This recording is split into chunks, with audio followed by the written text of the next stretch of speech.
Sasha promised that today you will get 7 answers of the challenge of the potentially growing gap between women and men in the age of automation. Those are 7 solutions on how the feminine authenticity can contribute in building the world of tomorrow. And the first one is to outline the participation of women in the deep tech and high-tech based economy of the future. One of the most suitable persons to host this discussion is Todorova, who is enthusiastically involved to empower the next generation entrepreneurs and engineers in Europe on a worldwide basis for 10 years now. She is head of expansion at the Founder Institute, the largest pre-seed startup accelerator globally, and also leads the FI Bulgaria office. Previously, she was one of the FI directors running the program in Berlin and in Sofia. Jeanette is actually the reason why FI opened its first office outside of San Francisco here in Sofia. She is a passionate driver in bringing the Bulgarian startup ecosystem to the next level. So she's also involved in organizing the early Digitalk, React NotaConf, as also our SHEleader digital conferences. Let's welcome on stage Jeanette Todorova.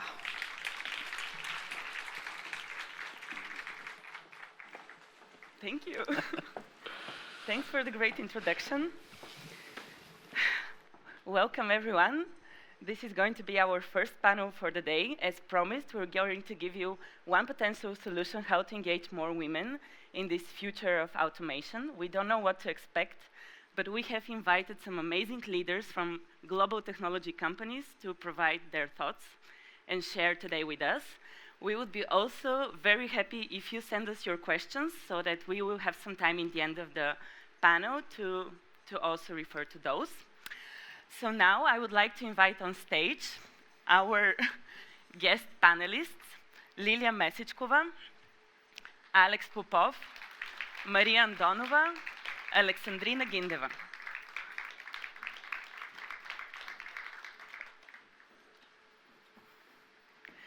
Also, Zarena Kancheva unfortunately couldn't join us in person, so she will have a short video address in the end of this panel. So we will also hear from her. So, welcome. Thank you. I hope you feel relaxed after this amazing meditation. Thank you for joining us. I would like to invite you to start this discussion with just quickly introducing yourselves, your role in your company, and also quickly share with us what are the initiatives that your organization is running to support women in tech, so we can set the stage for the conversation. Great. So I'm Lilia Messechkova, and I'm Senior Director of Product Development at Progress. Not like it says here, contemporary classical composer. I wish that I had this skill set. So I'm leading 4 of the product lines at Progress. Progress is one of the leading business applications vendor. And very quickly, what we do at Progress for really stimulating women in their career path, we have a number of programs. One is Progress for Her. We provide resources to ladies. We do sessions where we inspire them, give them some tips and tricks on how to move forward. We have a committee of inclusion of diversity. We had a couple of years ago a specific action plan to include more women in the board of directors at Progress, and luckily we have 2 ladies in the board of directors. And that's it in very short. Thank you, Mariya. Thank you. Hi, everyone. My name is Mariya Andonova. I have the opportunity to lead global team of developers in Cisco, where we look after specific integrations. And I want to share what we're doing in order to incentive having more females joining Cisco. And to start, I want to say that we're looking into full spectrum of diversity, saying so gender and women in technology is being very essential part of it. We started looking in those figures and numbers as a company back in '98. However, in 2016, we introduced a special function in terms of Office of Inclusion and Diversity, where we introduced multiple programs And we started communities. Women of Cisco is one of them, and Women in Science and Engineering is another one, where we can have the women supporting each other through different mentoring, coaching, and development activities together with dedicated programs. There is one of them for early in career females joining our teams, and then GEM for people with some experience. Beside that, very briefly, I want to mention that in 2019, we started inclusive workforce planning, which gave really great results, and I am happy to share that 31% of our new hire are female today, and we're further working in that direction. Thank you. Great. Hey, my name is Alex Popov. I lead the Uber engineering team in Sofia. I'm pretty sure that we all can spend probably an hour just speaking about the different things that we are doing in terms of diversity and inclusion in each of those companies. Those are large organizations, right? I'll mention just two that I really like. And the first one is the so-called Rooney Rule, where basically for every leadership position in the organization, there must be a specific quota of women who are candidates for the role before we choose who gets the position, which is something that completely changes the picture in terms of making something proactively into putting more women in leadership positions. The second one is something that we did for men. It's a bit contrary, but and I'll probably talk later about this today. For me, one of the big problems is that maternity specifically is slowing down the careers of a lot of women. And so instead of trying to solve that problem, we decided that we should give people in the organization a paternity. So every male member of the team basically gets 4 months of paternity leave when they get their first baby. So again, I can go on and on. The other thing that we did locally, so it's not a global thing, but last year we were thinking, how do we boost the actual number of engineers or the percentage of engineers in the team who are female? And we decided that next year we shall do our best to make sure that all of our interns are actually women. I don't know if we will succeed with that, but we should definitely try. And I'm pretty excited about it, to be honest. Sounds exciting. Alex. Thank you. My name is Alexandrina Gindeva, and I'm leading the Global Delivery Hub in Experian. And as kind of part of my fellow panelists mentioned, there's lots of programs that are being done, especially in large corporations, and lots of them I think are pretty similar because all of our companies can appreciate that having more women actually helps us boost business results. So we have accelerated programs for women and all of those good things. But what I wanted to specifically add on top of this, because I think it's important, it's a little bit placed in a slightly different note, is that we're trying to address unconscious bias and make it more visible when we're making decisions.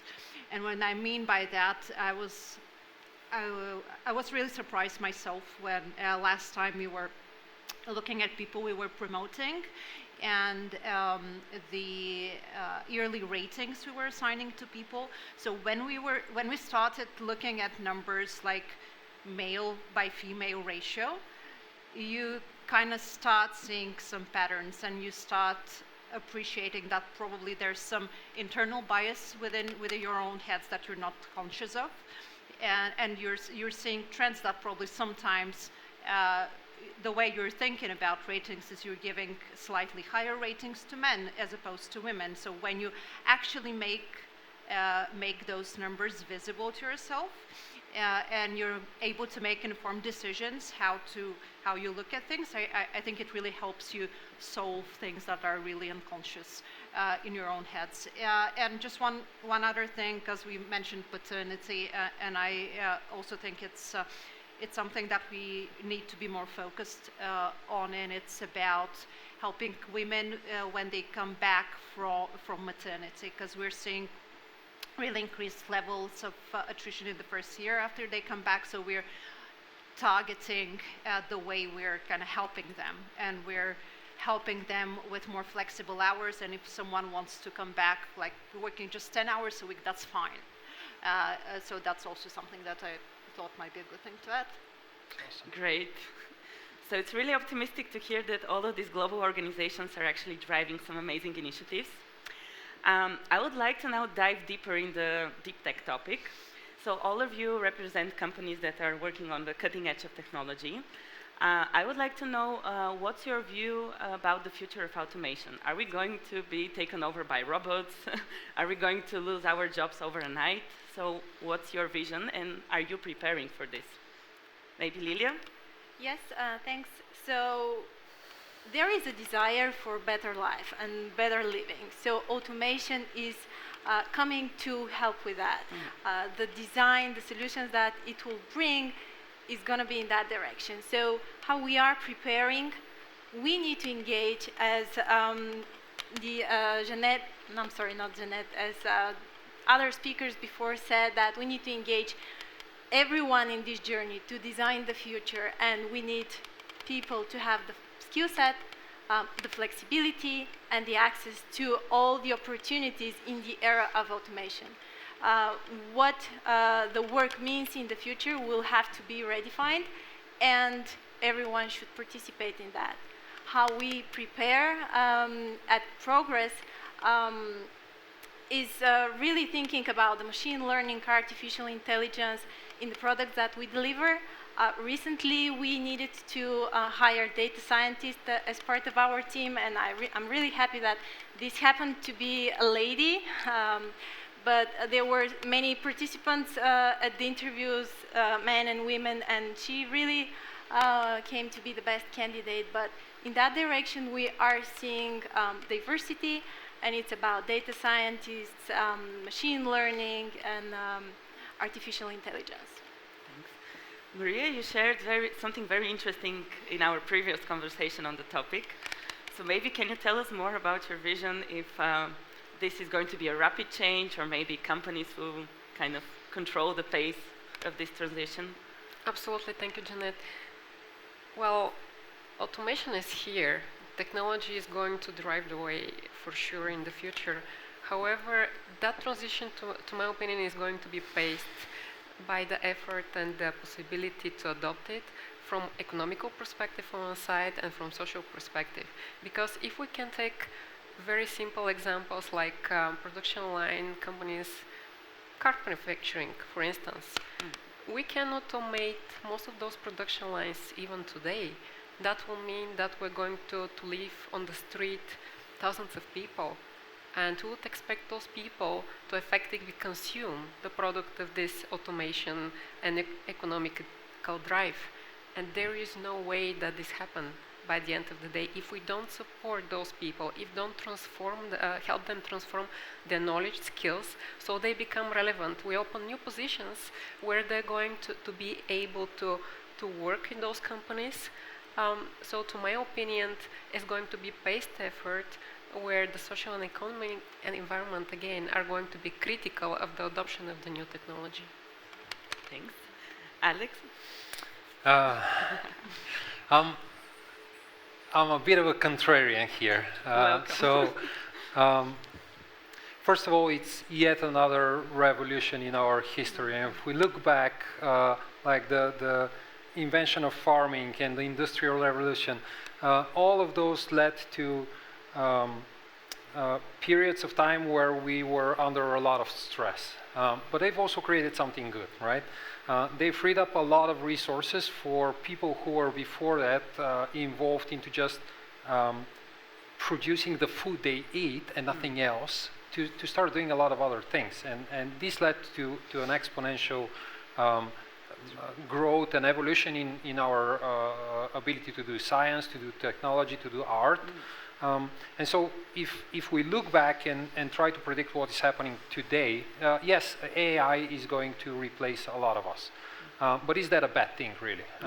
We see that a lot of governments are already preparing to have something that they call a base minimum pay, or an equivalent name, where basically you get paid because you're alive, right? And I argue a lot about this with my friends, because I do believe that people should struggle a little bit in order to progress, to not stagnate. But many of them think that this is actually a good thing, because everyone will be able to do what they actually like, what they are actually good at, no matter if it earns money or not. And the other piece here is that automation happens for a reason. First of all, in order we're always looking at the bad side of the potential effects, and I think those can be easily controlled if we are proactive at this. But the good side is that looking back at those historical events, we can think about what happens next. Like, why is that automation happening? Why are we replacing people with machines? And where can we replace people with machines? And first of all, as the topic here is women, or women in tech specifically, I think that men will be a lot more affected than women by that transition. And that's probably a good thing. Doesn't mean that we shouldn't do anything about it, but I think we should not be biased about it. It's like if we're doing something about women, we should do something about men as well. But if you look back in time, I'm spending a lot of time with my daughter lately, because she's at this critical stage of her life, and I'm seeing that I'm becoming old. I'm seeing how certain professions or certain career paths that are exploding today did not exist 15 years ago. And so for me, the question was, what happened after the Industrial Revolution? Well, we started having careers in art, in science, in sports, in entertainment, right? All of those are not producing food, period, right? So we can live without them. But is this a good thing? Yes, it is a good thing. So I think that we shall get more of this after this revolution, and we need to guide young people into not so much choosing the right career, because we really don't know who is going to disrupt the next profession, but rather to build certain sets of values and practices in their behavior that will make them adoptable, right? And to give them the tools to survive that transformation, rather than trying to keep them alive through it, right? Thank you. Alexandrina, would you like to And add? if I can add to that, I was also kind of thinking, when you look at the research, basically the research is telling you that both men and women will be affected, and like 60% of all occupations will be kind of potentially or potentially automatable.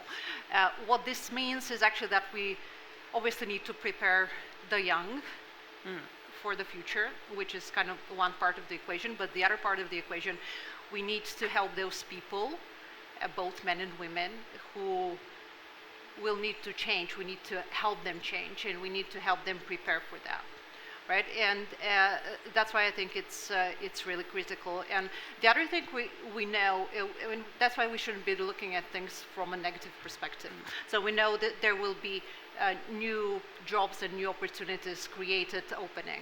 And we'll know that there will be whole new sectors of employment that will be created. We know that people will be kind of generally growing, getting on average older, so the whole caretaking will expand massively. And we know that people will be, especially in developing countries, will be consuming more and more, and this will create additional growth. But I think key for me is really to help those whose jobs will be partially or fully taken away, more ready to adapt to the new reality.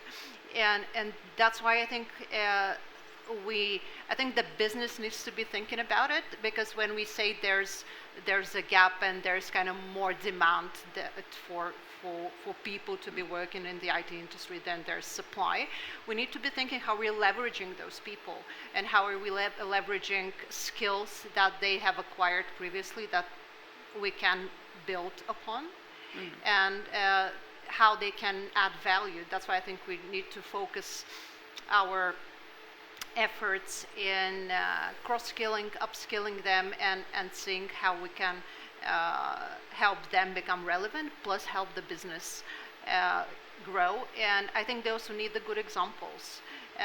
You know, when, again, in the prep conversation that we had, we were all introducing ourselves. And again, all of my fellow panelists, they come from technical background. I don't.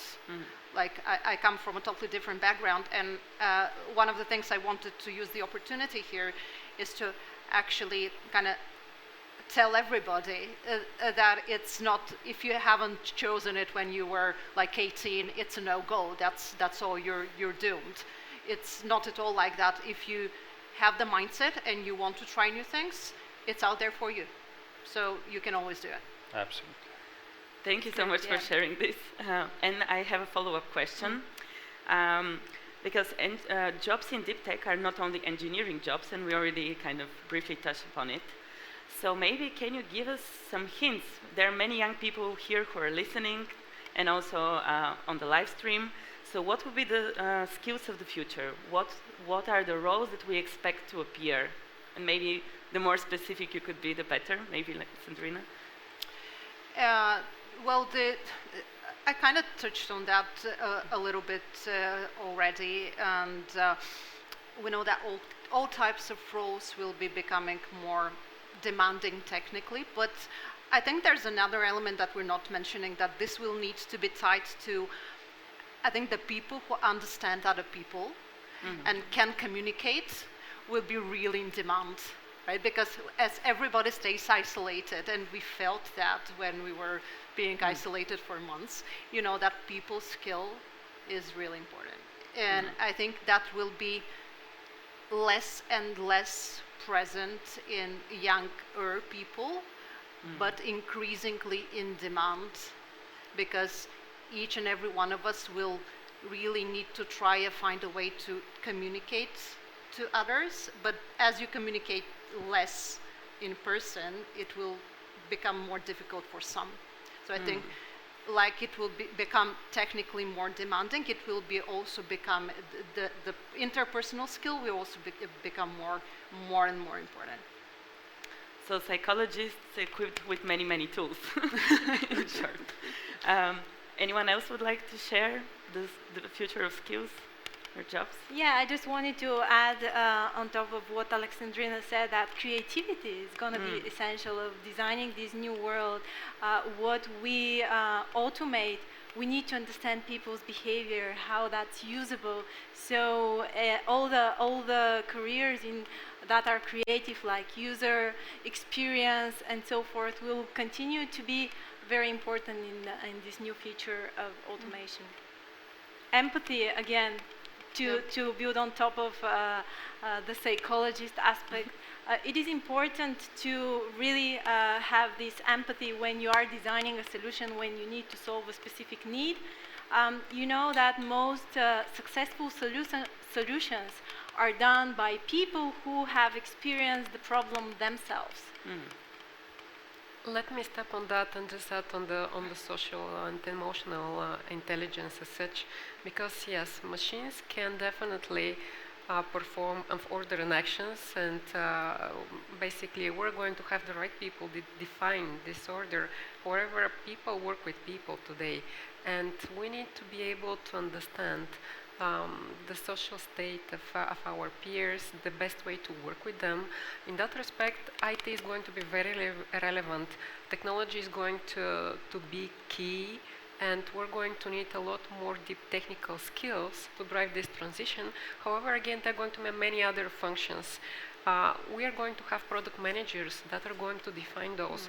Those product managers are going to need their peers being graphical designers, because, well, we need to understand how this is going to look like in the end. And of course, key roles as project managers, management and leadership as such is going to be very critical. So there is a field in a lot of roles in IT, not being directly connected to artificial intelligence or programming per se. Thank you. Yeah, I mostly agree. I would say that anything that is related to creativity, anything that is related to innovation, anything that is related to entrepreneurship, to starting new things, anything that is related to jobs that have complex requirements, jobs that are changing what is needed to be done on literally a daily basis are fairly safe for at least a while. We shall get to the point where those will probably face some competition from the machine at some point as well. It's inevitable. For me, the important piece here is, like, what I'm trying to do with my girl is very simple. I'm trying to teach her to think, to be excited about the things that she loves, and to move forward, not just enjoy them, but also to try and create stuff related to them. And if I think that it is also important to put more and more people into a position where they can innovate for themselves, like choose their own future, start their own startups. Those ideas sometimes will come from the machine that identifies gaps in the supply and demand in the world, right? But people are the ones who have this is how our brains are set up. We are irrational. The machine is always going to try to look for the middle ground. People are irrational, and a lot of the disruptive ideas are coming as something that sounds ridiculous when it started, and then 10 years later is a $70 billion business, right? So I think this is where people will continue to excel against the machine, and we should prepare our kids to be ready to live in a world where they will focus on these areas. And if I can just mention quickly on the topic of preparing kids, I think because I have two daughters of my own, and what I'm trying to explain to them is that actually technology will shape their future and they will live in this environment. And it's striking when you think that currently all of the models and all of the AI, machine learning, etc., it is biased. Right, and you know that even face recognition works worse on with female faces than with male faces. It's more error prone and all of those things. So by explaining that, you are actually setting the background for those girls to understand that this is the way for them to influence their future and to shape their future and not leave it being done by someone else. And just one more thing I wanted to add around creativity. The way to really stimulate creativity is to be curious. Really, we need to ask ourselves why this is not working, why this is a problem, or how that works. And when you ask these questions, you get answers that really surprise and sparkle new ideas. So be curious to be creative. So if I am listening to you, it sounds like we have to start with education. We have to start very early on, and it has to be a joint effort, educators, professionals, governments. So what would be the immediate next step? Like, if you were the leader of the world and there was like one single next step, what would be something you would immediately do? I would encourage non-government organizations to take care of it. Okay. We just put it away. No, we are seeing how much progress was done in space exploration in tech during the last 20 years by private entities who decided to invest into those things. If we were leaving space exploration to NASA and the European Space Agency and all of those, it would still be like 1,000 times more expensive to shoot a kilogram of weight in space, which is causing additional problems. But the entrepreneurship of these people and the desire to do things optimally, where you don't have infinite resources, drives them to do things very efficiently. And so if I want to solve such a massive global problem, I would somehow find ways to make money by creating this environment for children, I would say, not just girls, to be able to adapt better in this future world. And this is where governments and large organizations can help. They can provide the funding. They can make sure that funding is actually happening. They can make sure that things are not changing every 4 years when a government changes, and make sure that those entrepreneurs that will be enabling this transition are well supported, so that things can happen faster rather than take dozens of years. I think that's right, and one of the reasons I think this is right is because I think today it's business's problem to solve, and it's something that business is facing as a challenge. So it's really logical for the companies to try to address that. I think it makes all the sense. I'm sorry, go ahead. To my perspective, non-government organizations are leading the way, and many of the big companies are having their internal digital platforms, special training programs for their employees. We have Girls Power Tech Day. We have days like dedicated on technology, where we can get our kids at work, etc. This is all done. However, and I agree that the non-government organizations are doing the first steps, and if I can call it incubation in that perspective. However, this needs to be aligned with government, because in order to get executed, we need to go through the official channel, through the school systems, and obviously this needs to be taken on a higher level. And joint effort, again, incubation definitely can be done, because that's going to be more effective, faster, etc. But then putting it all together and aligning to make it work is going to be key from that side. Yeah, I wanted just to add to that. I think they should partner, government should partner with businesses here. And if we want to see the results in 10 years, we need to start from the young kids now. So with that in mind, and we also think we need to think about children who are in these less connected regions. We gotta make sure that this is covered. And that is where the government can really distribute the effort that the business is driving. Yes, to add on that, I actually just realized I didn't answer the main question.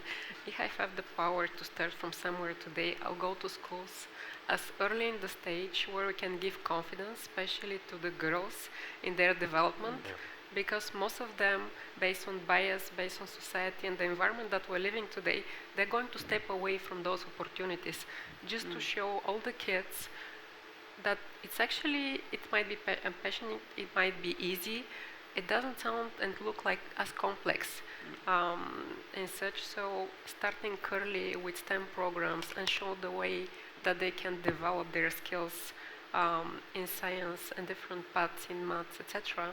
It's key. Dear panelists, unfortunately, time flies. It's so nice to pick up your brains, but we have to wrap it up. We also have to see the video address by Zarena. So thank you very much for joining us. I hope we can continue this conversation informally. So I guess we now have to leave the stage and start the video. Thank you.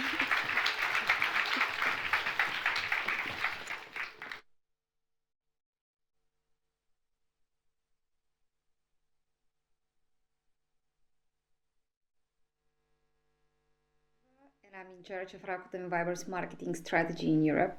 It's a real pleasure to be part of SHEleader 2020, no matter that we're not physically in one room. I hope that during these 2 days we will open many new discussions and get some actionable insights that can inspire more amazing women joining technology.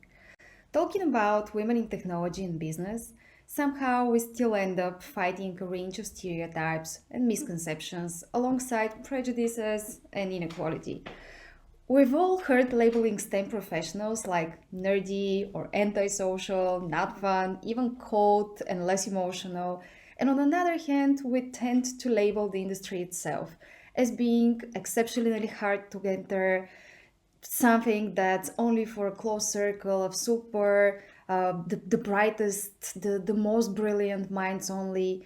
Ideally, male superminds who do nothing but running complicated algorithms 24/7 and have no family, friends, social fun, or much of a fun.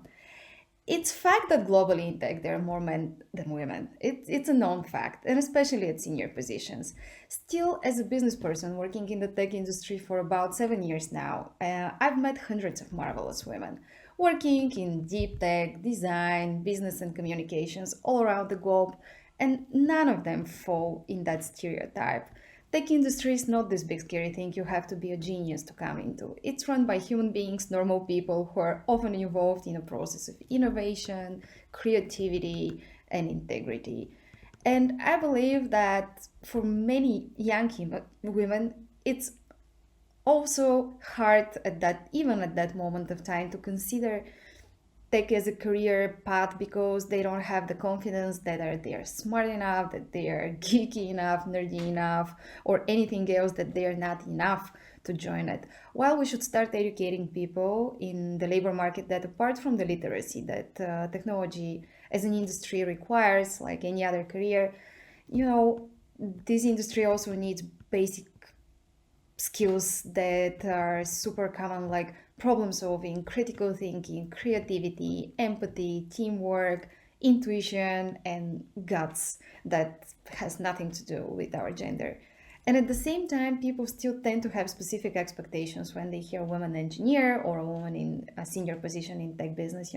One of the first things that struck me when I joined Viber was my very first interview that I gave in the country part of the Balkan region. And the journalist then asked me, how did you decide from move to fashion to technology? And I was, no matter how funny it may sound, I was the marketing manager of a very fast growing e-commerce startup. And it was, way too far from being a fashion designer. And no matter that I treasure fashion and I find inspiration in it, my job was to be on the marketing side of a technological business. So in fact, I didn't make such a rapid career change, and there was nothing dramatic about it, but it also speaks about, again, the labeling that we're getting. It was somehow perceived that probably fashion is something that's normal for the women to be inspired by and to pursue a career in that field. While, moving to a messaging app was seen as a very dramatic move that probably cost me nights without sleeping. And exactly these types of stereotypes built walls in front of girls while choosing careers. And I believe it starts with the school experiences. Sadly, even my own experiences is kind of like that. I graduated mathematics in high school, and considering myself a person with imagination, I experienced this internal conflict because I didn't think for a minute that mathematics was a very creative field. And it took me no less than 10 years to go back to give it a second chance. And I was focused on social sciences in between that.